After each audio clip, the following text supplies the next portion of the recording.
Bonjour à tous et à toutes. Donc, je suis Arnaud Mazon, je suis le directeur général de Galilée. Et on est ensemble ce matin pour une nouvelle session donc, de nos interactions en ligne, pendant laquelle on va aborder précisément le sujet du Digital Asset Management, en particulier avec la solution Vedia, mais aujourd'hui avec une vision innovante, puisqu'on va aborder le DAM sous l'angle de ce que l'intelligence artificielle, et en particulier générative, a vocation à mener dans le registre de la création des contenus, considérant que à l'heure de la multicanalité, de la nécessité de voir comment l'IA générative va apporter de nouvelles perspectives dans ce domaine. Alors aujourd'hui, je serai accompagné de Laura Truyol, qui est responsable communication événementielle à Galilée. Bonjour Laura. Bonjour, bonjour à tous. Et donc Laura, qui aujourd'hui va nous apporter ta vision métier, puisque pour le coup, créer du contenu et s'employer à devoir, dans ce domaine, être en permanence en situation de faire quelque chose de nouveau, eh bien, tu nous apporteras ton éclairage sur le sujet. Et donc, avec nous également Olivier Grenet, qui est le directeur technique de Vedia. Salut Olivier. Salut Arnaud, salut Laura, ouais. Je suis très content d'être là et en plus, je pense que j'ai une chouette démo à vous présenter pour vous montrer vraiment en réel à quoi ça ressemble l'IA générative pour les dames. Et alors, j'aime particulièrement dans ce type de session le fait de montrer. Et là, c'est d'autant intéressant que, évidemment, puisque tout ça va être nourri de visuels, ça va être d'autant probant et intéressant. Alors, côté organisation de notre webinaire, donc, vous avez la faculté de pouvoir poser vos questions sur le chat et donc nos modérateurs tristes, en l'occurrence, pourront nous remonter ces questions. Et considérant le sujet, je ne doute pas que vous aurez des approches particulières à nous soumettre. Et puis, deuxième considération, il y aura aussi des sondages pendant le webinaire. Donc, vous verrez les questions apparaître.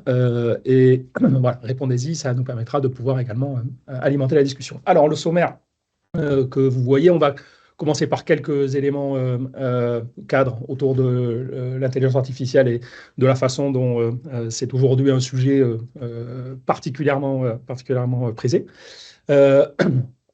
Laura nous éclairera, donc, comme je l'évoquais, sur la manière d'appréhender l'IA dans la logique de la création des contenus. Et puis, Olivier nous montrera concrètement la façon dont l'intégration est en train d'être expérimentée au sein du DAM pour nourrir la solution qui a vocation à gérer vos données graphiques de création originale et nouvelle. Alors, rapidement, donc, à l'échelle de Galilée, pour ceux qui ne nous connaissent pas, donc, on est intégrateur, en particulier de solutions autour de la gestion de la donnée, telles que du MDM, du PIM, du DAM, toutes ces solutions qui ont vocation à vous permettre, entreprises communicantes, de pouvoir gérer les données que vous allez ensuite utiliser dans la diversité de vos canaux, que ce soit de l'e-commerce, du packaging, etc. Et notre domaine de prédilection va de la conception à l'exploitation, c'est-à-dire à l'hébergement et à la mise en œuvre de vos solutions. Et ça, dans le cadre qui aujourd'hui est à l'œuvre depuis 30 ans, et donc depuis tout ce temps-là, a développé son expertise dans le domaine de la gestion des contenus marketing, évidemment, le tout au service de votre performance commerciale. Pour compléter, Galilée fait partie du groupe Vedia, qui aujourd'hui fédère à peu près 160 collaborateurs pour un chiffre d'affaires supérieur à 20 millions d'euros.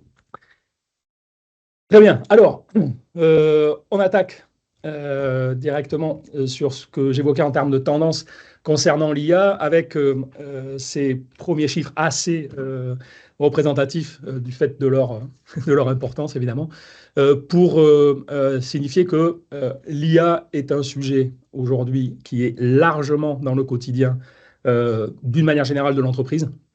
Avec donc que ça soit sur la logique d'investissement ou sur la perception de ce que l'IA a vocation à mener en entreprise, le fait que c'est dans l'esprit de tout le monde de nouveaux registres tout à fait déterminants, même si ce que l'on voit sur le petit encadré sur le bas, la réalité des applications pratiques reste encore assez faible. On verra tout à l'heure dans la démo et dans les explications d'Olivier pourquoi justement les promesses de l'IA peuvent tarder ou peuvent nécessiter du temps pour être mises en œuvre, puisque en tant que concept d'intelligence artificielle, ce qu'il faut surtout appréhender, c'est le concept de machine learning, c'est-à-dire pour que ce qu'on appelle une intelligence artificielle produise des résultats, il faut l'avoir entraînée. Et pour entraîner une IA, on le sait, il faut beaucoup d'occurrences, de sorte que à partir de là, on soit en mesure de demander à la machine de fournir des résultats ou de produire quelque chose sur la base de ce qu'elle aura appris, entre guillemets. Et donc, c'est cette relation avec les cas pratiques et le coût que représente le fait de savoir entraîner et savoir nourrir une IA, que réside évidemment un des enjeux sur la façon de rendre ce type de technologie utile. Alors, à ce titre, Olivier, est-ce que justement tu peux nous faire un petit résumé de ce que, à aujourd'hui, tu as pu déjà expérimenter, surtout implémenter en tant qu'utilisation de l'IA dans le DAM-VEDIA? On le verra tout à l'heure, je crois que c'est assez intéressant, c'est que l'IA, elle est utile à la fois pour classer les choses, elle est capable de lire les images et de les ranger au bon endroit automatiquement. Et lorsqu'on a beaucoup d'images, c'est un gain de temps hyper appréciable et surtout, c'est une sorte d'automatisme qu'on a vraiment envie d'avoir. Et puis, c'est assez récent, là, c'est de pouvoir créer des images. Comme tu disais, en effet, ces deux systèmes, savoir lire des images, savoir les créer, elles sont issues de technologies comme ChatGPT. Alors, je ne sais pas si tout le monde a eu le temps de jouer avec ChatGPT récemment, mais qui sont des technologies en fait qui permettent à partir d'énormément d'informations récupérées sur Internet, de proposer de faire émerger de la connaissance avec une façon de faire. Donc, ChatGPT, par exemple, il est très fort pour vous répondre à vous, même si c'est pas toujours vrai, mais en tout cas, il est très fort pour vous donner des réponses. Il a été entraîné pour donner des réponses. Et donc, on verra après dans l'IA générative des images qu'on a des systèmes qui sont très forts pour fabriquer des images. Alors après, ce qui va nous intéresser, justement, et c'est ce qu'on va voir après, c'est est-ce que ces images, elles sont utilisables et est-ce qu'elles répondent bien à nos besoins? Donc, c'est ça. Donc, en effet, tout ça, c'est très prometteur. Oui, alors donc, tu l'évoquais, ChatGPT est une première application que, pour ceux qui sont passés à travers, rallumez votre transistor parce qu'on nous en a quand même largement rebattu les oreilles. Et c'est vrai que c'est assez bluffant la manière dont on va, sur ce type de solution, générer du contenu et du contenu qui est d'une qualité extrêmement bonne d'une manière générale, pour encore une fois un contenu généré de façon totalement automatisée.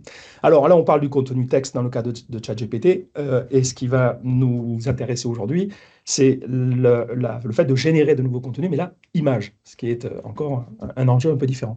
Alors, à ce titre, justement, on évoquait, Laura, ton expérience, puisque en tant que responsable communication, est-ce que tu peux nous éclairer sur, justement, d'un point de vue métier, ce en quoi l'IA générative est une promesse particulièrement intéressante dans la production des contenus?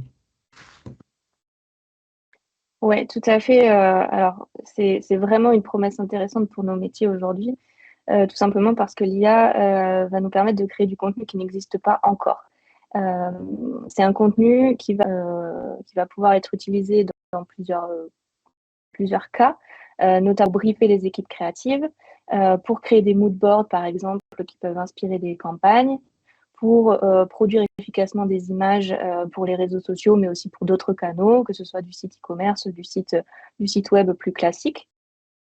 Et il faut savoir, alors on va retracer un petit peu l'histoire, mais il faut savoir qu'on est passé par plusieurs ères, et notamment celle des masses communication de masse, qui aujourd'hui font partie de notre quotidien, et à tel point qu'on n'y pense même plus tellement ils font partie de notre quotidien et de notre société. Donc on parle de la radio, de la télévision, du cinéma, de la presse et autres. Et surtout, depuis une douzaine d'années, on a observé une multiplication des outils marketing et des canaux digitaux, On est passé depuis 2011, vous le voyez ici, de 150 à près de 8000 en 2020, donc beaucoup plus peuvent être aussi submergés par cette quantité d'outils et de canaux et ne pas savoir par où commencer ou ne pas savoir quels outils utiliser pour toucher leur cible. Et donc, on est arrivé à une période où on a tous mis en place une stratégie de content marketing, donc c'est-à-dire de production de contenu exponentiel, sauf qu'il va devenir difficile de sortir du lot. Et il va falloir trouver des façons de fonctionner qui va nous permettre de sortir du lot, de se démarquer et de toujours continuer à produire en quantité et en qualité des visuels qui touchent notre audience. Et à côté ça, ce qui accompagne cette transformation digitale, c'est que le comportement du consommateur, lui, a évolué. Son parcours d'achat n'est plus le même. Il fait face à une diversité d'informations auxquelles il peut désormais accéder. Donc, il va avoir plus d'attentes. Il va regarder vos concurrents, il va comparer les prix et puis il va traquer aussi les avis en ligne. Donc, tout ça, pour nous, dans nos métiers, ça nous oblige aussi à nous adapter et à répondre aux besoins du consommateur. Et il y a une tendance qui a émergé récemment. Excusez-moi, je t'interromps une toute petite seconde pour vous inciter à répondre au sondage. Vous avez des questions qui vous sont posées, donc n'hésitez pas. Voilà, excuse-moi de t'avoir interrompu, Laura. Tout à fait. Pas de souci. Donc, j'allais enchaîner sur la tendance de l'UGC, donc de User Generated Content, que vous avez probablement déjà vu. Autrement dit, le contenu généré par les utilisateurs. Ça, c'est une tendance qu'on voit de plus en plus depuis 2010, mais beaucoup plus depuis 5-6 ans avec la notion d'influence, notamment, qui a vu le jour. La manière la plus connue du GC, c'est les avis en ligne, tout simplement. Mais désormais, on a beaucoup plus donc les photos, les vidéos qui vont servir à la publicité d'une marque. Là, on parle de contenu généré par l'utilisateur pour la marque. C'est plus la marque qui crée son contenu, mais elle fait confiance au consommateur qui va partager sur les réseaux, par exemple, un unboxing, c'est-à-dire l'ouverture d'un colis en ligne, tester un produit directement en vidéo ou d'autres types de productions qui sont aujourd'hui très, très utilisées, notamment par les générations les plus jeunes. Et si on fait un petit point sur les problématiques métiers aujourd'hui des marketeurs et des communicants, en tout cas de par mon expérience et de ce que je fais au quotidien, on va avoir des problématiques qui tournent beaucoup autour de la création des contenus. Donc, on a besoin de créer du contenu en quantité et en qualité pour se démarquer. On va avoir besoin de produire des contenus différents en fonction des canaux utilisés. Tout le monde utilise des canaux différents. Nous, on est beaucoup sur LinkedIn, par exemple. On utilise la newsletter et du site web. Donc, on va multiplier les livrables parce qu'on ne va pas utiliser les mêmes contenus en fonction des différents canaux. Et puis, on va avoir besoin de faire de l'A/B testing aussi. Donc ça va être de produire plusieurs visuels pour une seule et même campagne. Donc, on va multiplier en fonction du nombre de campagnes. Ça peut aller jusqu'à 5-6 visuels pour une seule campagne. Et puis, dernier point, ça va être de mettre à disposition donc, des équipes en interne tous ces contenus et ces visuels pour qu'ils puissent en disposer, s'en servir et puis surtout en respectant la charte graphique, qui est un point important pour un bon nombre d'entre nous en tant que communicants. Et ça, c'est des problématiques que nous, on rencontre et également qu'on retrouve beaucoup chez un bon nombre de nos clients qui doivent produire toujours de plus en plus de contenu et avec une multiplication des canaux assez impressionnante. Donc, avec ce besoin de production toujours plus riche, ce qui va ressortir et ce qui va émerger comme besoin métier, ça va être de pouvoir centraliser toutes ces données graphiques et de pouvoir ensuite les diffuser. Et c'est là qu'intervient le DAM, là que le DAM prend vraiment tout son sens et devient pertinent, parce qu'on va avoir besoin de stocker ces images, de pouvoir les enrichir et de pouvoir aussi les diffuser. Et donc, Olivier va nous parler du DAM et va nous montrer la fonctionnalité d'IA associée au DAM. Et pour nous, en tant que communicants et marketeurs, là, l'IA nous amène vraiment dans une nouvelle dimension de création d'images parce qu'on va pouvoir, ça va nous permettre de visualiser, par exemple, un produit dans différents environnements, dans différents scénarios et pouvoir identifier quel type de campagne on souhaite privilégier. On va pouvoir le communiquer aux équipes créatives, aux studios, etc. et décider ensemble de ce qu'on va produire comme campagne et avec quel environnement. Voilà, donc c'est un petit peu l'expérience en tout cas qu'on en a aujourd'hui et je vais laisser Arnaud nous parler un petit peu du DAM pour vous en dire plus là-dessus. Merci Laura. Donc le DAM, je pense qu'on va plutôt qu'en parler, le voir, ça sera d'autant intéressant. Mais sur le principe, hein, pour que ça soit le plus partagé. Donc le DAM, c'est le Digital Asset Management, l'acception française et la gestion du patrimoine numérique. Pour l'anecdote, c'est une terminologie héritée de la banque, hein, avec les assets, et qui constitue bien, à l'image de ce que Laura nous expliquait, eh ben, aujourd'hui, un des patrimoines de l'entreprise, puisque c'est sur la base de ces données qu'elle va donc apparaître sur un maximum des canaux sur lesquels elle doit apparaître, avec donc un certain nombre aujourd'hui d'enjeux qui vont largement transcender le fait de rassembler et d'indexer des documents, parce que ce qu'on va demander aux dames aujourd'hui, c'est aussi et surtout de les rendre utiles, de les diffuser. Alors, là encore, plutôt que des mots, je le disais, une bonne démo. Donc, Olivier, je te passe la main pour que tu puisses nous éclairer sur le sujet. Ouais, merci Arnaud. Alors, en effet, juste pour me présenter, donc moi je suis du côté plutôt de la technologie, puisque je suis donc quelqu'un qui travaille chez Vedia en tant que directeur technique. Alors, si on passe à la slide suivante, on va pouvoir voir justement que notre métier, il est donc sur l'imagette de gauche, de ranger, de stocker toutes les visuels de la marque. Alors là, j'ai pris l'exemple de notre client Decathlon. Donc, on a d'un côté le site web de Decathlon, qui est nourri et qui est alimenté par nos images, et donc à gauche, la solution Nvidia qui permet de tout trier, classer, et permet aux gens qui s'appellent les image leaders de Decathlon de retrouver les images. Et ce qui est intéressant, c'est que si on passe à la slide suivante, on va voir que la question qu'on va se poser, c'est qu'à l'heure actuelle, on est vraiment dans une logique de stockage. Si on prend l'exemple de la chaussure Mizuno qu'on voit là, la question qu'on voudrait répondre avec l'IA, c'est est-ce qu'on peut passer de ce qu'on appelle le packshot, c'est-à-dire vraiment l'image isolée sur fond blanc qu'on va retrouver sur tous les sites e-commerce, à quelque chose qui va être contextuel. C'est-à-dire que moi, je sais que c'est la saison du running qui recommence, les vacances sont passées, les gens vont mettre leurs chaussures pour aller faire de la course, plutôt urbaine, on va dire, parce que c'est mon public. Et moi, j'ai besoin, en tant que responsable social, d'aller poster cette image sur les réseaux sociaux. Mais voilà, j'ai pas cette image. Est-ce que l'IA, elle peut me générer cette image? Donc ça, c'est la première question qu'on va se poser. Alors, je vais commencer par tout d'abord remettre un peu de perspective historique. Parce que, est-ce que l'IA et les images, ça fonctionne? Alors, je crois que c'est assez intéressant de voir que l'IA, ça a été un des premiers domaines, l'image a été un des premiers domaines d'application de l'IA.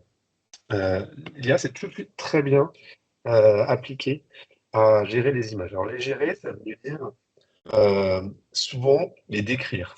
C'est-à-dire qu'on part d'une image, un ensemble de pixels, et on va le décrire avec un langage humain. Alors, le langage humain, l'avantage, et on va voir tout au long de la présentation, c'est qu'il est hyper puissant pour véhiculer des concepts. Et d'ailleurs, c'est comme ça qu'on recherche, puisque dans Google, on recherche, ou dans nos outils, on recherche avec des mots et du langage humain. Donc, l'un des challenges qu'on a, nous, techniciens, c'est de transformer des images, des visuels, en quelque chose qui est descriptible par un être humain. Je recherche une image de plage, je recherche une image avec des gens, je recherche une image avec des enfants, des bébés, je recherche une image avec telle et telle personne dedans. Il y a plusieurs façons de le faire. La première, c'est la façon manuelle, c'est-à-dire que chaque image va rentrer et va être décrite par des humains, qu'on appelle documentalistes, et qui vont ranger ça proprement. Voilà. Pour information, chez Decathlon, ils gèrent 11 millions d'images. Donc ça fait beaucoup de visuels à labelliser pour pouvoir les retrouver un jour. Sur 11 millions d'images, si vous ne mettez pas des bonnes informations, on ne les retrouvera jamais. Combien de... J'ai pas bien compris, tu disais combien de millions d'images? On a 11 millions d'images chez Decathlon à gérer. Donc c'est pour ça que là, si on peut avoir l'aide d'un petit cerveau électronique qui va les labelliser et les ranger correctement, on est super content. Et d'ailleurs, on va le voir également, on va pouvoir attacher des mots-clés. Donc ici, là, ce qu'on voit sur l'écran, ce sont des mots-clés d'ordre général. C'est-à-dire qu'on a appris à des IA de décrire avec des mots, j'ai envie de dire, du dictionnaire, du langage courant, les images. Est-ce que c'est un animal? Est-ce qu'il y a une plage? Est-ce qu'il y a des oiseaux? Et ça, c'est intéressant, mais ce qu'on veut faire, c'est aller plus loin. Et par exemple, pour notre constructeur, nos clients Michelin, lui dire qu'il y a des pneus dans les images, ça a peu de valeur, parce qu'il est un peu au courant qu'il n'y a que des pneus dans les images. Ce qu'il veut, c'est savoir repérer exactement le modèle de pneu qui est monté sur les voitures de rallye raid, pour lesquelles, en fait, il fait il va monter des pneus pour les rallye raid, et il veut vraiment retrouver toutes les voitures qui ont le pneu donné dans quelle course pour pouvoir les remettre sur les réseaux sociaux. Donc on voit qu'on passe d'un langage de la vie quotidienne, j'ai envie de dire, à un langage très métier, celui de Michelin, avec des versions de pneus. Et ça s'appelle, ce que tu disais Arnaud au début, l'apprentissage. C'est le moment où on transforme l'IA, on va dire, de quelque chose d'assez générique et d'assez général à quelque chose de particulier. Et ça nécessite un effort. Alors pour l'instant, je suis parti dans un sens, en effet, c'est-à-dire de prendre une image et de lui faire décrire des mots, enfin la décrire en mots, et là, l'IA générative, c'est tout à fait l'inverse. Je prends des mots et je lui fais créer des images. Et en effet, il y a eu un point d'inflexion. Et si on regarde, si on se remet dans une perspective historique, et qu'on prend des mots, alors les mots qui vont décrire l'image, dans notre langage à nous, s'appellent des prompts, ou comme une question en fait. Et là, la question qui est posée à l'IA, c'est génère-moi une image d'un chat noir dans une ville faite de pelote de laine, le rêve de tout chat. Et là, on voit les différentes générations d'IA qui créent des images qui se sont générées. Donc, Crayon, c'est la plus ancienne, c'est la première à avoir été créée. Et les dernières, c'est DALL-E, et Stable Diffusion et Midjourney, les trois qu'on voit sur la droite. Et on voit qu'on est passé de quelque chose d'assez conceptuel à quelque chose de presque artistique. Et d'ailleurs, chacune de ces IA a sa propre tendance et sa façon de faire. Mais on voit qu'on arrive à des résultats assez convaincants. Et donc, il y a eu un moment où il s'est passé quelque chose. Et ce moment, moi, je crois qu'on peut le dater d'un concours d'art qui a eu lieu dans le Colorado et qu'on va voir là sur la slide suivante, où euh, la première place a été gagnée non pas par un peintre, mais par un technicien, qui a appris à une IA, il s'appelle Jason Allen, il a appris à une IA à dessiner dans le thème du concours artistique une scène un peu de science-fiction, et sans le dire évidemment aux juges, qui ont nommé la création à la première place. Donc c'est le moment où finalement l'intelligence artificielle a réussi à créer quelque chose d'assez convaincant pour bluffer des professionnels qui sont laissés prendre. Forcément, après, ça a été beaucoup décrié, ça pose énormément de questions. Mais on va dire qu'à partir de ce moment-là, on crée des visuels suffisamment convaincants. Et si on regarde sur des exemples concrets, nous, en 2019, lorsqu'on demandait à une IA de générer des images de plage chez VDA, voilà ce qu'on obtenait. Alors, c'est assez amusant parce que c'est généré par ce qu'on appelle un GAN. Le principe du GAN, c'est deux IA qui se racontent des choses en ping-pong. En fait, il y en a une qui pense savoir générer des images de plage. Donc, elle génère des milliers d'images de plage. Et elle est confrontée à une deuxième IA qui, elle, sait très bien ce que sont des images de plage. Elle ne sait pas les générer, mais elle sait dire si c'en est une ou pas. Et donc, il y en a une qui n'arrête pas de produire des images. Genre, je pense une image de plage, je pense une image de plage. Et l'autre qui dit, non, ça, c'en est pas une, ça, c'en est pas une. Ah, ça, c'en est probablement une. Et quand la puissance de calcul est vraiment très forte pour créer des images, à la fin, on finissait par avoir quelques résultats que je vous montre. Alors, ça fait un peu Turner, hein, si on regarde de loin, mais en effet, on n'est pas très convaincant. Mais quelques années après, donc 3 ans après, en 2022, voilà ce qu'on génère. Et là, on est proche d'une fidélité qui est beaucoup plus photographique. Ça manque un peu de personnalité, mais pour reprendre un exemple que tu disais, Laura, si jamais moi je dois faire face à la multiplication de mes canaux et j'ai besoin en fait d'une image pour illustrer quelque chose sur un réseau social, je pourrais très bien mettre du texte en tant qu'agence de voyage par-dessus et dire voilà, est-ce que vous n'avez pas envie de vous évader c'est l'hiver, est-ce que des vacances ou les cocotiers, ça vous irait? Et hop, on génère des images immédiatement. Ça, c'est en 2022. Et cette année, en 2023, la chose qui change, je trouve, c'est qu'on donne de la personnalité aux images. Et là, on peut vraiment les teinter avec la personnalité de marque. Imaginons que moi, je suis dans quelque chose de vraiment un peu féerique, presque un peu surnaturel. Je peux demander à l'IA les mêmes images de plage, mais cette fois-ci avec une personnalité. Et alors, qu'est-ce qui fondamentalement a changé entre 2019 et 2023? C'est quoi? C'est de la technique? C'est le fait que de plus en plus d'IA soient entraînées? C'est quoi les Ouais, marqueurs alors il y a essentiels? plusieurs choses, tu as raison. Alors, les marqueurs, c'est que déjà, les images, elles sont entraînées. Alors, comment est-ce qu'on entraîne l'IA sur les images? Alors, c'est assez intéressant. Hmm. Les IA ont été entraînées à partir des images qu'on trouve sur Internet.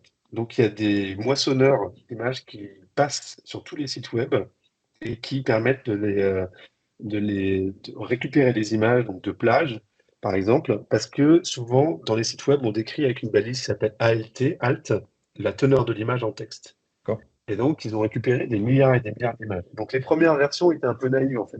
Elles ont pris toutes les images, et après, petit à petit, on a fait ce qu'on appelle de la curation, c'est-à-dire qu'on a viré toutes les images pourries, des images qui n'étaient pas de plage, pour les entraîner. Alors ça s'est fait beaucoup avec des humains.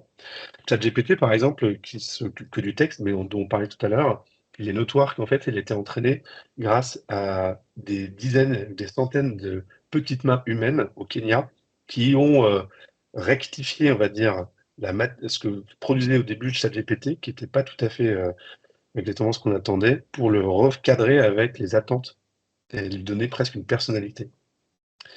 Ce qui pose d'ailleurs des problématiques, on peut en reparler après, mais euh, l'humain, finalement, donc il y a une technologie, puis après, l'humain va la retravailler pour lui donner une tonalité. Voilà. Alors après, si on poursuit en effet l'IA générative, quel est son. Moi, j'ai trois domaines sur lesquels je trouve qu'on peut les appliquer au marketing. D'abord, c'est remixer pour créer. Dans le domaine de l'architecture, par exemple, ce qui est assez intéressant, c'est que l'IA, elle n'a aucune limite pour mixer des concepts entre eux. Si je lui dis, voilà, crée-moi des façades basées sur des logiques presque de champignons, de spores, d'éléments très végétaux, en fait, elle ne va pas se poser la question, peut-être un architecte se poserait des questions de faisabilité immédiatement, mais là, on est dans la créativité pure, où là, elle va mélanger les concepts de façades qu'elle connaît bien. Elle a vu des milliards de façades, et elle a vu également des milliards d'images de nature. On a tout de suite des éléments nouveaux qui sont en train d'être générés comme ça. Et donc, c'est une sorte de mix de à peu près tous les concepts. Or, la créativité, c'est souvent mixer des choses qui n'ont pas quelque chose à voir ensemble. Donc ça, je pense que c'est assez intéressant. On peut le voir sur d'autres exemples, par exemple dans celui-là, où on va avoir une maison qui est générée entièrement par l'IA. L'éclairage est assez convaincant, la tonalité est convaincante, et voilà, on est sur quelque chose, là encore d'assez végétal. On va dire, c'est ce qu'aurait pu donner l'Art Nouveau 100 ans après. On va continuer dans cette veine-là. En tout cas, c'est très inspirationnel, avec des façades, là aussi. Alors forcément, ça donne des choses très organiques. Si on lui demande de faire des choses très organiques, on peut lui demander aussi l'architecture très brutaliste. Ça marche aussi dans le domaine de la mode. La mode, c'est pareil, c'est hyper documenté. L'IA a vu des milliers, des millions et des millions d'images de lunettes. Donc moi, si je suis concepteur de lunettes, je peux faire qu'on appelle en anglais de l'idéation, c'est-à-dire la génération d'idées. Je vais lui demander voilà, de mélanger des choses qu'elle a vues. Ce qu'un humain ferait avec sa propre culture, son propre vécu pour générer ça. Mais là, elle s'appuie sur un corpus qui est pas, presque infini. Euh, il y a aussi Nike, par exemple, s'est amusé à faire croiser finalement des concepts de basket avec des concepts de mariage. Ce serait quoi des baskets qu'on pourrait porter à un mariage? Bon, après, on peut être convaincu ou pas de l'aspect graphique des choses, mais je crois que ce qui est intéressant, c'est cette première idée que l'IA, elle est là pour donner des idées, pour générer des idées, Ouais. sortir du cadre.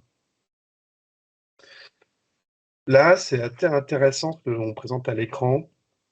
Ce sont des mélanges de concepts et des mélanges et là on y reviendra après, des mélanges de styles. Donc on part de quelque chose de Nespresso, donc qui fait avec un design plutôt industriel chez Nespresso pour faire des machines à café. Et puis on l'a croisé avec tout le style graphique de Patagonia. Patagonia qui fait des vêtements outdoor. Et on s'est dit, voilà, qu'est-ce que ça donnerait une cafetière Nespresso designée par Patagonia? Alors en fait, il y a des codes un petit peu qu'on va retrouver. Donc chez Nespresso, on est plutôt sur du design industriel. Chez Patagonia, on est plutôt sur des choses très épurées, nature. Et voilà ce que l'IA sort. En fait, elle mélange, elle mixe and match des choses. Alors vous allez dire, c'est magique, c'est incroyable, c'est comme ChatGPT. Il faut voir que pour générer ces 4 images, en fait, on va en jeter peut-être 300, 500, 600. En fait, l'IA va générer énormément. C'est un peu le principe que j'ai créé tout au début de l'IA avec les deux IA qui se parlaient. L'IA génère, ça ne lui pose pas de problème de générer, elle n'a pas peur des jugements de valeur, elle va se tromper beaucoup, elle va faire des machines à café avec impossible à utiliser, sans percolateur, etc. Parce qu'elle ne sait pas du tout ce que c'est qu'un percolateur. Elle n'a pas du tout compris c'était le concept de machine à café. Par contre, elle en a vu énormément. Et donc là, on a choisi les 4 meilleurs. Donc, il ne faut pas se laisser piéger non plus, je pense, par toutes ces belles images. En anglais, ils ont un mot pour ça, ils appellent ça le cherry picking. Donc vraiment, on cueille les cerises. On va dans le verger et on prend la meilleure récolte des images. Et c'est d'ailleurs comme ça que sont faites toutes les démos IA. Petit aparté, c'est le problème qu'a eu Google lorsqu'ils ont démontré leur concurrent de ChatGPT en live et qui s'est trompé sur la question qui lui était posée sur le grand télescope spatial. Parce que normalement, quand on fait des démos d'IA, on ne laisse pas l'IA toute seule répondre à ça. On fait hyper attention aux réponses qu'elle va faire. Parce qu'elle peut vraiment sortir n'importe quoi. Et c'est le rôle de l'humain de décrémer tout ça. Alors, donc ça, c'est vraiment l'idéation. Et après, il y a, moi, ce que j'appelle créer de la matière. Alors, c'est un mot particulier, ça s'appelle loud painting. Et je vais vous présenter un exemple qui va être très, très frappant. On connaît tous le chef-d'œuvre de Vermeer, La jeune fille à la perle.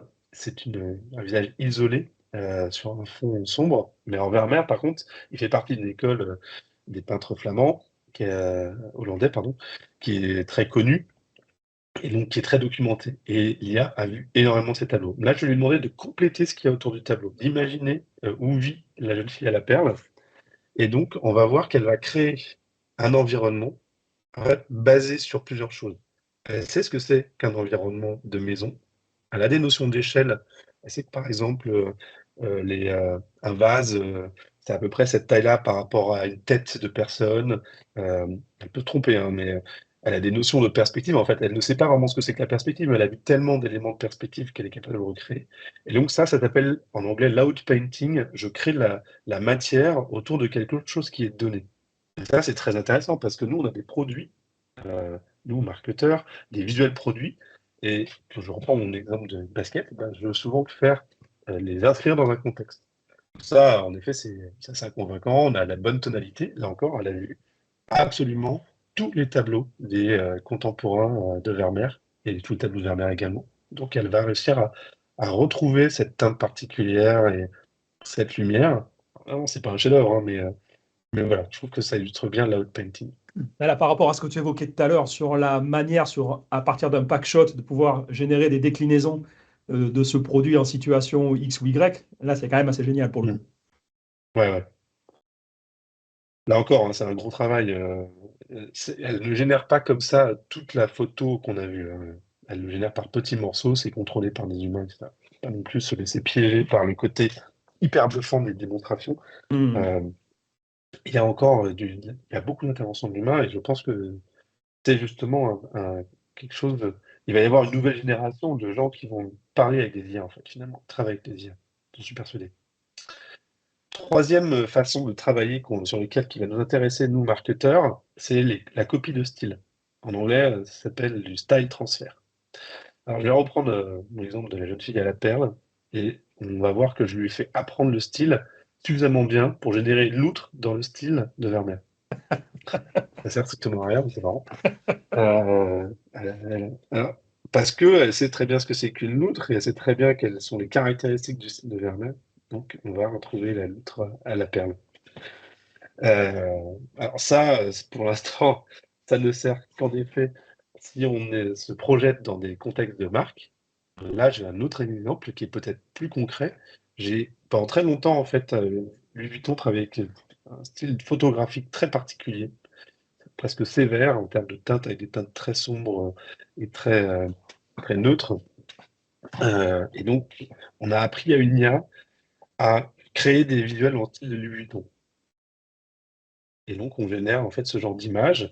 Les personnages, les modèles en fait sont des modèles complètement inventés par l'IA. Les vêtements aussi qu'elle porte également. Mais voilà, c'est un shooting photo dans le style de Louis Vuitton il y a quelques années. Ah, là, il n'y a rien il y a aucune base de départ. Il n'y a aucune base de départ. Les Ouais. mannequins sont eux-mêmes générés par l'IA, etc. Tout est... Tout est généré par l'IA. Ouais. D'accord. Tout est contrôlé par l'IA. Et c'est assez intéressant et ça pose une énorme question, qui est la question du plagiat, que je ne vais pas répondre aujourd'hui parce que là, on est vraiment clairement dans ce cas-là, c'est-à-dire que le photographe qui avait créé ce style-là, si jamais il y avait un autre photographe qui avait fait ces photos, il aurait déjà pu le traiter de plagiat et l'attaquer en plagiat. Je pense qu'il serait tout à fait fondé à attaquer l'IA en plagiat également ici aussi. Donc là, on est sur quelque chose d'assez évident. Euh, c'est juste que c'est pas un autre photographe qui a fait le plagiat, mais c'est une IA. Euh, mais on va retrouver en permanence, en filigrane, dans toutes nos créations, le questionnement de jusqu'où on peut aller dans la copie de style. Uh-huh. Je pense Et pas que ce soit des questions nouvelles, hein, mais voilà. il y a Il aussi faut la se les poser. question de ce avec quoi on a entraîné l'IA, qui potentiellement relève aussi d'une logique de copyright à la base. Exactement. Ouais, et si on a un petit peu de temps à la fin, on pourra répondre sur comment fonctionne réellement la création des images à l'IA, Ouais, très de bien. l'IA, qu'on appelle la diffusion. Et on verra qu'en effet, ce qu'on voit à la fin, sans trop divulgacher, c'est des milliers de petits morceaux d'images qui sont recollés les uns derrière les autres par une IA qui fait une sorte de collage géant. D'accord. Alors après, donc voilà. Alors maintenant, on va arriver sur le concret. On a vu les techniques et on va revenir sur mon premier exemple avec ma chaussure Mizuno. Et est-ce que ça marche, le déclin des product shots? Là, je suis parti, donc là, c'est un exemple concret. Je suis parti de la photo que j'ai récupérée du site Decathlon. Sur le côté gauche, sur fond blanc, c'est la Mizuno originale. Et je lui ai fait faire des déclinaisons. Alors là, avec le langage humain, je lui ai dit, projette-moi, enfin, pose-moi cette image sur un sol réfléchissant avec un fond flouté. Pose-la moi sur un rocher dans la forêt avec de la mousse. Pose-la moi dans un chemin légèrement enneigé. Et pose-la moi dans un contexte urbain. Tout l'objectif, en fait, c'est de protéger le design du produit et de le dénaturer au minimum et de créer de la matière autour. Alors, la création de matière, le contrat est rempli et je pense l'exemple le plus frappant, c'est quand on voit la réflexion de la basket sur la première image qui est presque centrale. On a vraiment la création de matière. On voit également qu'il y a la créée des ombrages à certains moments. Et on voit également qu'elle a fait légèrement pivoter la chaussure à certains moments, la basket. Donc, le côté positif, c'est que je pense que je pourrais utiliser ces images comme images d'illustration. Le côté légèrement négatif, c'est que si vous avez l'œil très aiguisé, vous allez voir qu'elle a légèrement déformé à plusieurs reprises la basket. On n'est pas tout à fait dans le produit, ça se voit sur le talon, essentiellement. Et donc, tout le challenge, en fait, c'est de protéger le produit pour vraiment qu'il ne soit pas dénaturé. En fait, l'IA a vu tellement de baskets qu'elle est tout à fait capable de se dire, voilà, a priori, si je bouge légèrement l'image vers la droite ou vers la gauche, enfin, la basket en perspective, bah, il faudrait que je complète avec ça. On le voit lorsque on crée de l'intérieur de la basket à l'endroit où on rentre son pied, on voit que de temps en temps, elle a recréé en fait l'arrière qu'on ne voit pas dans l'image de base. Euh, donc, faut que ça soit exact. Alors moi, pour le coup, j'ai pas de basket sous la main pour voir si c'est exact, mais elle a plutôt bien fait son boulot. Est-ce que ça serait exactement ça? Moi, en tant que responsable produit, je veux être parfaitement à 100% sur l'image de base.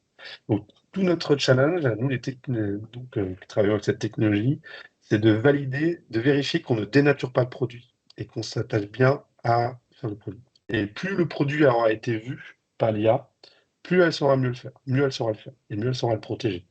Là, en l'occurrence, elle a vu énormément de baskets.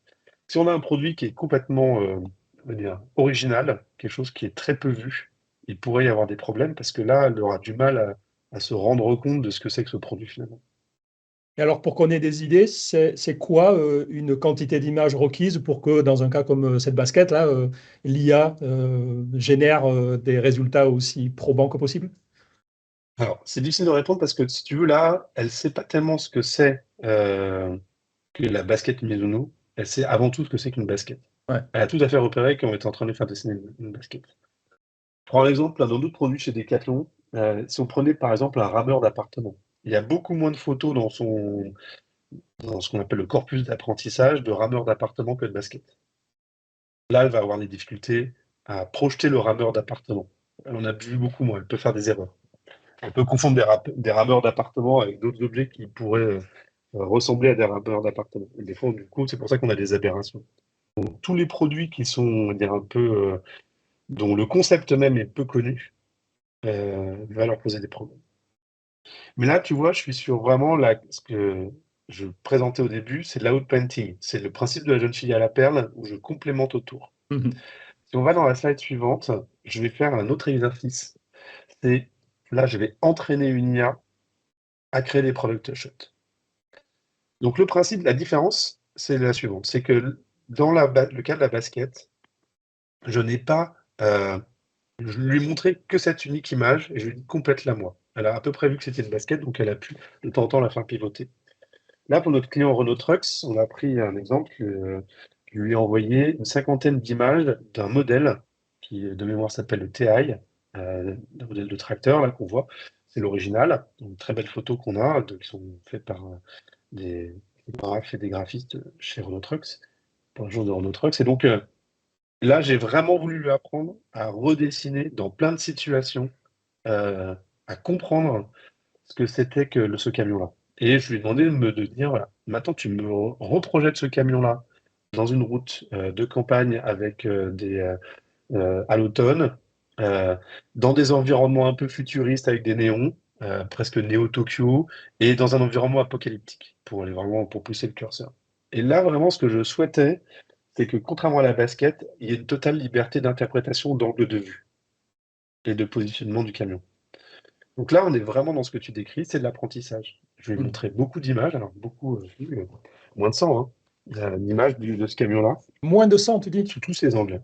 Ouais, 50 exactement là. Ah oui, donc c'est pas non plus des quantités Non, c'est pas phénoménales. astronomique. Mais là encore, l'IA sait très bien ce que c'est qu'un camion, hein. Elle a vu beaucoup Certes, de camions. Donc certes. elle va se dire, alors là, c'est assez mitigé comme résultat. Là, vu de loin, ça a l'air bien. Si tu regardes de près, par exemple, l'emblème sur la calandre, il est toujours déformé. Ce qui fait qu'en fait, c'est relativement complexe à utiliser parce que un camion Renault sans l'emblème Renault, c'est un peu dommage. En revanche, je pense qu'on peut tous s'accorder pour dire que ça serait des super idées pour briefer l'agence. Compliqué de véhiculer, moi en tant que marketeur, genre, me détrompera pas, moi j'ai une idée dans la tête de visuel et je le véhicule, j'aimerais la véhiculer à mon agence, donc ce qu'on appelle un brief. Là, l'avantage c'est que je peux presque matérialiser un peu l'ambiance, la lumière, le positionnement du camion vers l'agence pour qu'eux ils travaillent dans cet axe-là. Ou qu'ils le challenge, qu'ils me disent non, ça va être super moche, ça ne va rien de faire ça, quoi. Voilà. Non, c'est clair que là, Laura l'évoquait tout à l'heure dans les usages, mais c'est effectivement le plus beau brief qu'on puisse imaginer, là, pour le coup. Hmm. C'est la fin des briefs pourris, Laura. Alors, des fois ça marche et des fois ça marche pas. Et je vais vous montrer un cas où ça n'a vraiment pas marché. J'ai appris à l'IA, j'ai voulu apprendre à l'IA, encore nos clients qui s'appellent Amen, et donc eux, ils font des crèmes, et je me suis dit, ça serait hyper sympa d'avoir ce type de shoot où on a le produit qui est tenu à la main par un mannequin, et après, il y a l'application de la crème sur le visage du mannequin. Donc là, je vais vous montrer plein de photos avec à la fois le produit, à la fois le mannequin, et à la fois l'application de crème. Si on passe à la phase suivante, voilà ce qu'on génère. Et encore, j'ai pris les moins pires. Problème d'échelle. Bon, l'application de la crème est, on va dire, un peu fantaisiste au mieux. En fait, elle n'arrive pas à comprendre ce que c'est que de l'application crème. Et là, il y a plusieurs problèmes qui sont posés. Le premier problème, c'est, comme on l'a vu tout à l'heure, avec le problème de calandre du camion, c'est le respect du produit. L'IA, elle a vu des tonnes de tubes orange. Et donc, pour elle, le fait qu'il y ait un bandeau blanc en haut ou pas, c'est pas si grave que ça. Ça, c'est un premier sujet. Il faut protéger entre guillemets, le produit pour qu'il soit dessiné de façon correcte. Deuxième challenge, c'est que qu'est-ce que c'est que s'appliquer de la crème? C'est pas si simple que ça finalement. Il y a pas un concept qu'elle a beaucoup appris. Ouais. Alors, je vous rappelle que l'image, elle a appris sur des milliards d'images qu'elle a récupérées sur les sites web. C'est assez rare que la description de l'image dans la balise alt de l'image, ça soit quelqu'un avec de la crème sur le visage. Donc du coup, elle a eu du mal à relier les concepts entre elles. Donc on voit, je pense qu'elle a même repris du maquillage indien comme étant de la crème. On voit qu'elle essaie de faire des expositions. Donc ça, c'est un deuxième sujet, c'est que le concept lui-même est trop abstrait, je pense, pour elle. Et troisième problème qu'on relève, c'est le problème de la représentation des êtres humains. Alors, vous avez tous vu ces images où les gens ont 25 doigts. Donc ça, on a corrigé le problème, c'est bon, on a géré le sujet. On a appris à des IA d'ailleurs. C'est un peu toujours le problème même principe qu'il y a des IA qui parlent à d'autres IA, c'est qu'on a appris à des IA à repérer les images où il y avait trop de doigts et où le personnage avait 3 yeux et à les dégager immédiatement sans même les présenter à des humains. Mais quand même, on voit que si on regarde de près, l'échelle des doigts est pas la bonne, la position de la main est quand même complètement bizarre. Là encore, la représentation de l'être humain avec beaucoup de précision, elle est en cours d'avancement, mais on n'est pas tout à fait à 100%. Donc c'est intéressant de voir ce qui marche et des fois des trucs qui ne marchent pas comme ça. Alors, j'avais un dernier sujet à aborder avant de vous montrer la démo. On a vu ChatGPT, on a vu qu'on pouvait discuter avec une IA. Et donc là, l'idée qu'on a essayé de creuser, c'est qu'on pourrait parler avec une IA pour lui faire des images dans une logique de discussion, ce qu'on appelle un process créatif.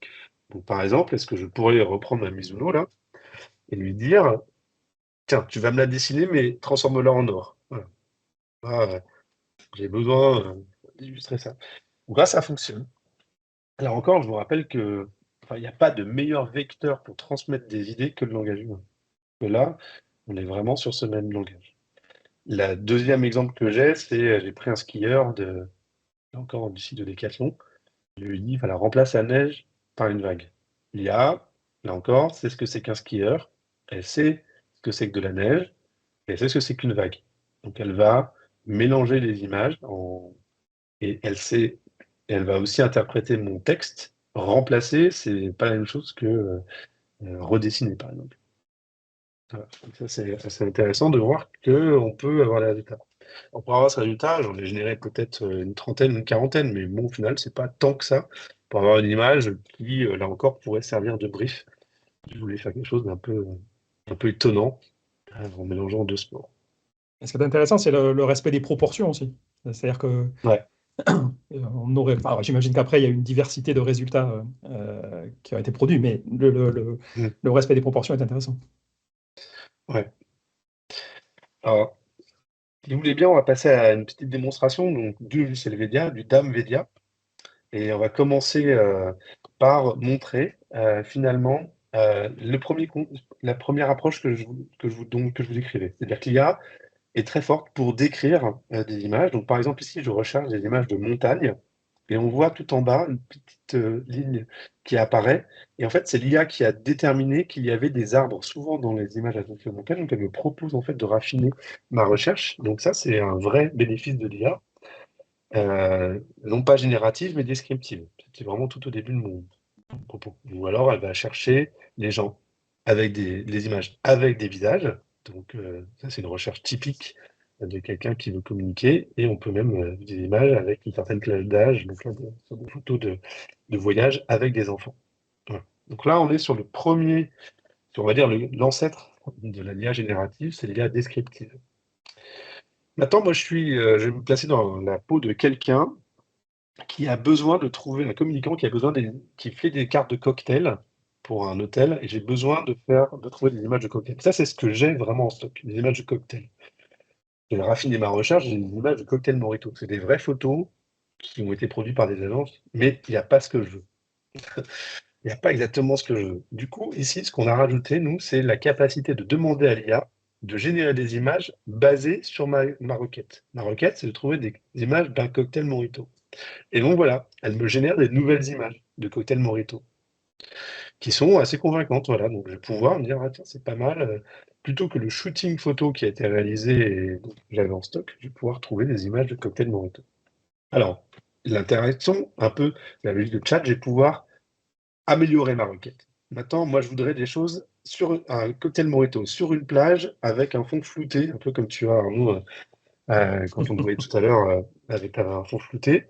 Là, pour le coup, je n'ai aucune image que les photographes ont réalisée auparavant. Donc l'IA me propose des choses et on voit, voilà, j'ai une image avec mon Morito sur la plage avec un fond flouté. Alors, tout n'est pas bon, hein, d'ailleurs, c'est pour ça ce que je vous disais, tout n'est pas à retenir, mais j'ai quand même des images qui sont intéressantes. Et je vais continuer comme ça. Je vais me dire, bah, je voudrais que maintenant, ça soit au soleil couchant. Donc, on voit qu'on rentre dans une logique de, pas de discussion, mais de précision de ce qu'on appelle le prompt, hein, la phrase qui génère tout ça.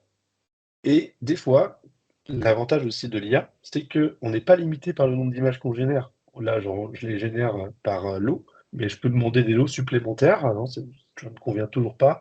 Allez, je redemande un lot supplémentaire. Le coût marginal de générer une image il est quasiment nul. Ouais, pas tout à fait nul, mais c'est des machines graphiques qui passent derrière. Mais voilà, ah, ça me plaît mieux. J'ai bien mon image de plage. J'ai toutes les caractéristiques qui sont contraintes. Donc voilà, donc c'est ce que je voulais te montrer, c'est que le DAM stocke des images, mais permet également de discuter avec une IA pour lui faire générer d'autres images. On va parler de transfert de style et j'ai pris des exemples très très précis. Donc là, je vais demander de générer des images qui auraient été peintes par Cézanne. Je ne sais pas dans quel cadre je pourrais utiliser ça, mais on voit que là encore, il a mélangé le concept du Morito et de Cézanne. Je vais demander des images avec une femme qui boit un cocktail peint par Picasso. Là encore, il a vu beaucoup de Picasso et il a identifié le style par Picasso. Il faudrait certainement travailler plus, mais je vous l'ai assez vite dans mes présentations. Là, je suis sur Modigliani, une femme qui boit un cocktail à Morito peint par Modigliani. Donc tout ça c'est plus pour montrer le côté transfert de style.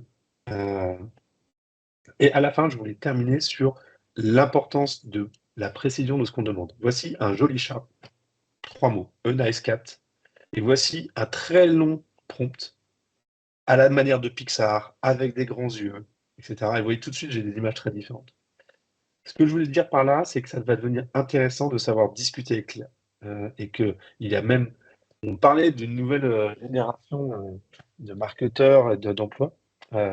Il va falloir être capable de parler avec l'IA, de comprendre comment lui demander des images. On voit que entre le chat de base que j'ai eu immédiatement et un côté plus cartoon, il a fallu que je mette beaucoup, beaucoup plus de mots au fil de l'eau pour en créer.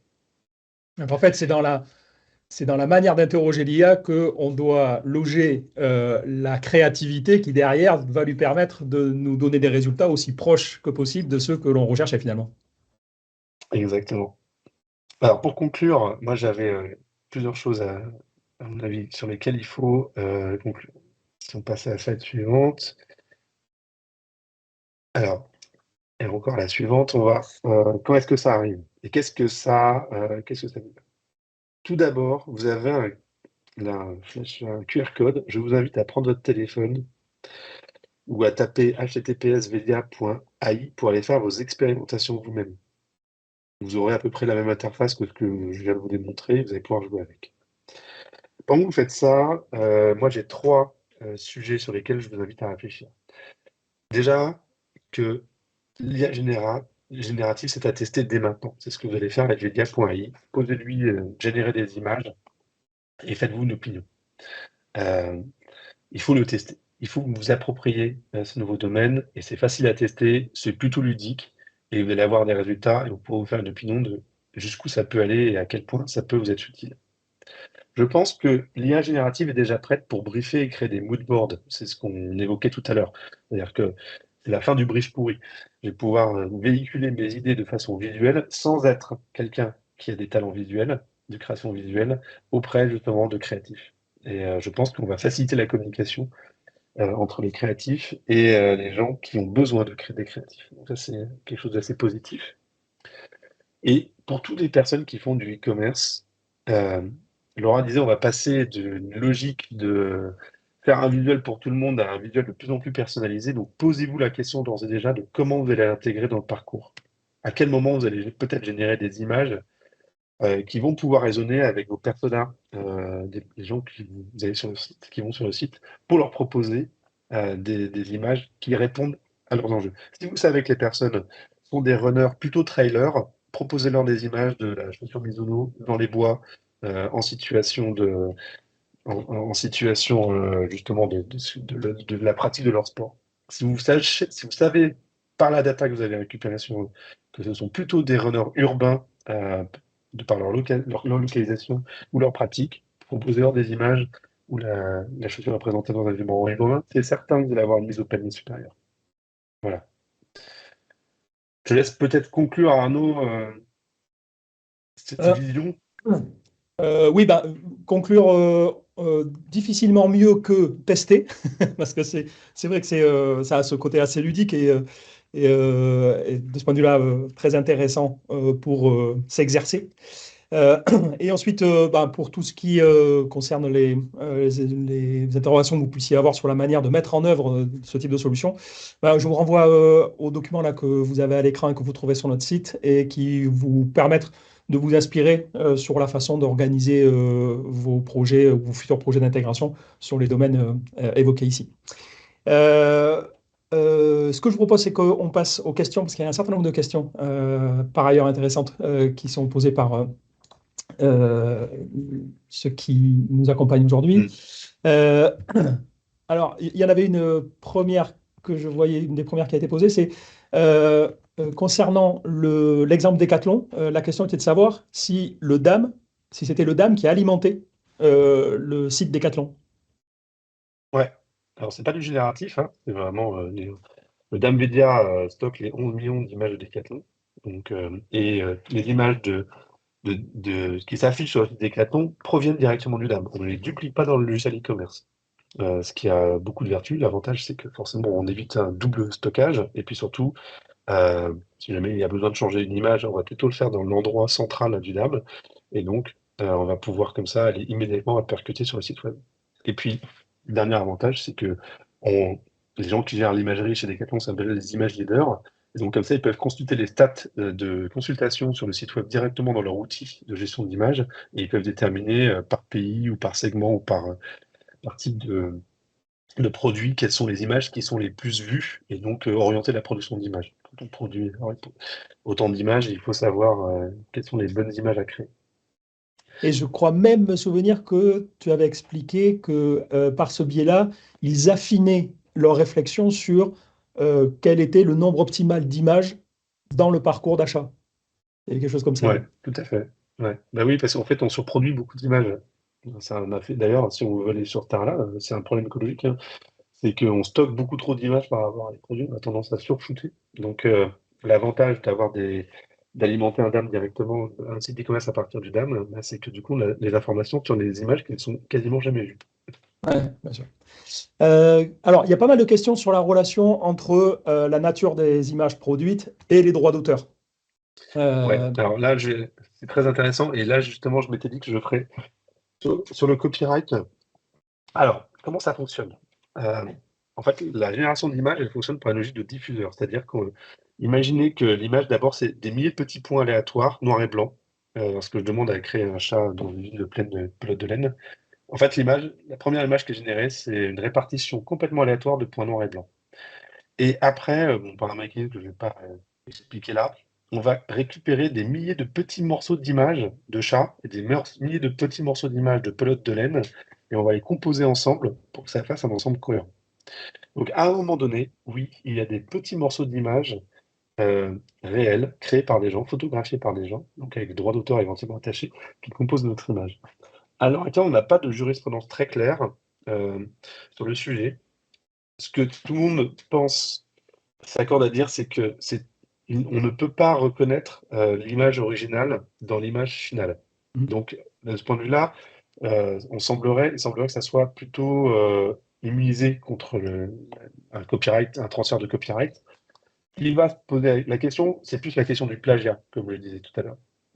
Par exemple, quand je dessine sur le style de Picasso, Picasso était encore vivant, et il pourrait tout à fait m'accuser de plagiat. Alors, le style, lui, par contre, est un vrai sujet. Et donc, il y a des artistes qui s'élèvent contre ça, parce qu'on a appris à dessiner dans le style d'artistes vivants. Beaucoup de concept artistes travaillent pour des studios de cinéma en particulier. Et donc, il y a une autre question que je vois particulièrement là-dedans. Donc, le moteur qu'on utilise, nous, c'est Stable Diffusion. Et donc, à l'heure actuelle, il y a des logiques pour retirer, que les artistes puissent retirer l'apprentissage du moteur Stable Diffusion qu'on utilise, nous, leurs images du corpus d'apprentissage. Ce qui n'est pas super satisfaisant par ailleurs, entre parenthèses, parce que ça veut dire que l'artiste doit avoir une démarche active alors qu'on lui a quand même un peu volé son travail. Donc, la question qui devrait être plus légitime posée, c'est est-ce que moi, artiste, je souhaite volontairement que mon travail fasse partie de ce corpus d'apprentissage? Ça serait quand même mieux de le faire dans ce sens-là. Ça va certainement évoluer très rapidement là-dessus. Alors, il y a une question qui était euh, est-ce que est-ce qu'on peut apprendre son style à l'IA? Bon, j'imagine que oui, toujours pareil, en lui soumettant évidemment des exemples. Les images qu'on aime. Ouais, on peut faire ça, c'est-à-dire un peu comme quand sur Spotify on a une playlist et puis C'est exactement le sujet. petit à petit, exactement, elle va s'équilibrer sur un style. On va pouvoir en effet trouver, donner apprendre à l'IA son style. Alors, technologiquement parlant, c'est assez intéressant, c'est que là encore, c'est des IA qui s'enchaînent les unes aux autres. Il y en a une il y en a une qui sait très bien générer des images et une qui va savoir très bien quel est le style que vous aimez bien. Et donc, on les chaîne les unes derrière les autres et donc on va présenter des images que vous aimez. Ok, autre question, est-ce que... Ah pardon, je t'ai coupé. Non, vas-y. Une autre question, c'est est-ce que ça fonctionne aussi sur de la vidéo? Ouais, c'est un peu embryonnaire pour l'instant et c'est des vidéos très courtes. Mais alors, mais les vidéos n'étant que 24 images par seconde, euh, on est en train de travailler là-dessus. Donc, c'est embryonnaire. Il y a des résultats qui sont assez convaincants de plus en plus. C'est peut-être le domaine où ça avance le plus vite à l'heure actuelle. Mais on reste encore sur des durées très, très, très courtes. Ok, je crois qu'on a fait à peu près le tour des questions. Je ne sais pas si Laura ou Émilie en avez d'autres qu'on n'a pas citées et que vous estimeriez intéressantes? Ou est-ce qu'on a fait le tour? J'en vois une qui est est-ce que votre outil serait profitable pour la communication pour une law firm? Pour une Une law firm. J'ai pas compris. Pour une? Oui, Alors, une entreprise dans le droit, j'imagine. Ah, ouais. d'accord. Alors oui, alors pour être honnête d'ailleurs, les clients qui sont le plus intéressés à l'heure actuelle et qui sont le plus avancés sont souvent des clients qui ont besoin d'illustrer des concepts.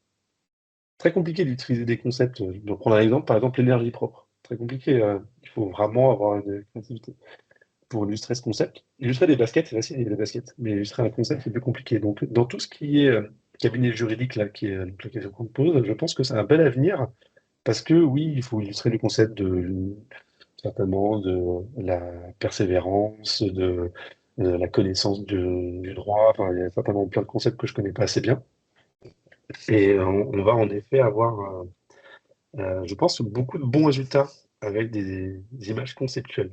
C'est un peu le logique de l'architecte que je montrais tout à l'heure. On va croiser des résultats, on va avoir des résultats un peu étonnants qui vont justement sortir du cadre de la base de données d'images du Shutterstock où alors là, on a toujours les mêmes images. En fait, je sais pas, sécurité informatique, il y a un mec habillé avec une capuche devant l'ordinateur, c'est toujours la même. Donc, là, on va pouvoir sortir un peu des sentiers battus et justement émerger en termes de communication avec des nouveaux visuels plus conceptuels.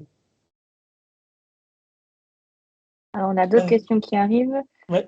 Peut-on être certain que l'IA n'aille pas chercher dans une base de données privée du type Adobe Stock? Alors, certaines bases de données ont donné les droits de l'apprentissage. Alors, Adobe Stock, en l'occurrence, non, mais Shutterstock, oui. Ce qui est intéressant, c'est que parfois l'image génère, donc ça c'est autorisé, les droits ont été cédés aux entreprises qui génèrent des moteurs IA, et il y en a trois, hein. On va dire trois gros fournisseurs de moteurs d'IA. Donc normalement, ça a été fait dans un cadre légal quand ça a été fait, et sinon ça n'a pas été fait. Sauf qu'il y a des ratés. Et donc, dans le moissonnage d'images sur le web qui a été réalisé, il y a parfois des images avec filigrane. Et donc, l'IA parfois génère elle-même des images avec filigrane. C'est intéressant. Elle a appris qu'on pouvait mettre des filigranes sur les images, elle trouve ça cool, et elle le fait. Alors, donc, là encore, il y a plein d'images à enlever de tout ce qui est apprentissage pour vraiment bien laisser scorer pour l'instant. Ok, écoutez, on Alors, je arrive. vois une question qui est intéressante. pardon. Alors, si je génère une image, elle sera privée au public et accessible à tout le monde. Si vous générez une image sur notre testeur, elle sera privée. Mais si vous générez une image, en fait, les droits vous sont cédés. Ah, c'est celui qui génère l'image? C'est celui qui génère l'image qui en devient. C'est une bonne question juridique. À l'heure actuelle, les termes de licence d'essai moteur, c'est le générateur de l'image qui en devient son auteur. D'accord. Et non pas l'IA elle-même. Et non pas l'IA D'ailleurs, elle-même. il y a quelqu'un qui a essayé aujourd'hui de faire breveter par l'Office des brevets américains le fait que l'IA allait générer des images et entrer le détenteur, et ça a été rejeté. Parce que pour qu'il y ait quelque chose de brevetable ou de protégeable par un copyright, il faut qu'il y ait une intervention humaine. C'est écrit dans les textes au moins américains et certainement européens. Ok. Tiens, question intéressante. Est-ce que cette technologie peut être utilisée pour vérifier la véracité d'une image? Oui, alors, il y a des initiatives là-dessus, parce que finalement, le moteur qui va dans un sens, du texte vers une image, peut aussi aller dans l'autre sens, de l'image vers le texte. Donc il y a des gens qui sont en train de travailler là-dessus en prenant une image qu'on a trouvée sur Internet et se poser la question de est-ce qu'elle a été générée de façon composite? Et en fait, on trouve des empreintes quelque part de la base de données initiale dans les images générées. Donc le chemin inverse semblerait possible et on semblerait être capable de retrouver les images, de retrouver si l'image est composite ou pas, D'accord. donc générée par une IA. On n'est pas sûr encore, mais ça, on est en train d'avancer là-dessus. Alors, une question qui se rapporte à la suite VEDIA, c'est la fonctionnalité donc de l'IA. Fait-elle partie d'un module dans la suite VEDIA? Oui, elle fait partie du module DAM, en effet. Donc, à l'heure actuelle, on peut l'activer. Donc, il y a 2 IA. Il y a l'IA descriptive, qui est depuis quelque temps déjà, et l'IA générative qu'on active suivant les souhaits des clients, qui sont nos clients et qui veulent tester ça peut-être sur un ensemble réduit d'utilisateurs, par exemple, pour qu'ils puissent jauger un petit peu et nous faire leur retour. On est très friands des retours, forcément. Donc, on a plusieurs clients qui l'utilisent en phase de test pour essentiellement d'ailleurs des images d'ambiance. Très bien. Eh ben pour le coup, il va me rester donc à vous remercier tous les deux pour votre contribution aujourd'hui à notre webinaire. Remercier aussi l'équipe, donc Émilie notamment qui était modératrice. Vous remercier, vous qui avez assisté à ce webinaire. On espère que vous aurez appris des choses et que vous testerez intensément le Vedia.ai, puisque ça va participer aussi évidemment de ce qui va nourrir l'amélioration et l'évolution de la solution. Merci, bonne fin de journée et à très bientôt. Merci à tous. Merci.